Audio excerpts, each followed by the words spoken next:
Daun sirih, daun hijau cerah dari tanaman sirih, telah dikenal selama berabad-abad dalam pengobatan tradisional. Di seluruh Asia, daun sirih terkenal dengan khasiat penyembuhannya. Tapi daun sirih bukan hanya obat loh. Daun ini juga punya nilai budaya yang penting.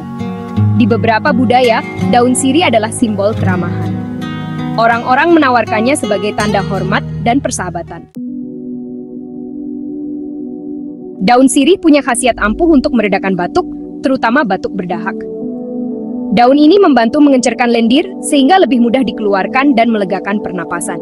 Banyak budaya telah menggunakan daun sirih untuk tujuan ini. Ini adalah alternatif alami untuk obat-obatan kimia. Tapi ingat, selalu konsultasikan dengan dokter sebelum mencoba pengobatan baru, ya. Apa yang membuat daun sirih begitu manjur?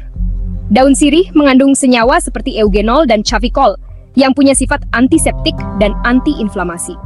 Senyawa ini membantu melawan infeksi dan mengurangi peradangan di sistem pernapasan. Bersama-sama, mereka meredakan gejala batuk dan meningkatkan sistem kekebalan tubuh. Pendekatan alami ini bisa jadi tambahan berharga untuk kesehatan Anda. Membuat ramuan daun sirih itu mudah. Rebus beberapa lembar daun sirih segar dalam air. Biarkan mendidih selama sekitar 10-15 menit. Setelah itu, saring air rebusannya dan minum selagi hangat. Anda bisa menambahkan madu untuk menambah rasa. Untuk hasil terbaik, minum ramuan ini 2 kali sehari. Pastikan Anda menggunakan daun yang segar dan bersih.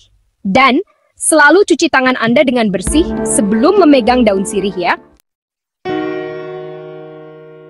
Meskipun umumnya aman, daun sirih bisa menimbulkan efek samping. Beberapa orang mungkin mengalami mual atau muntah. Jika Anda sedang hamil atau menyusui, konsultasikan dengan dokter sebelum menggunakannya. Ingat, jangan berlebihan. Konsumsi daun sirih yang berlebihan bisa berbahaya. Perlu diingat, pengobatan alami bukanlah pengganti nasihat medis profesional.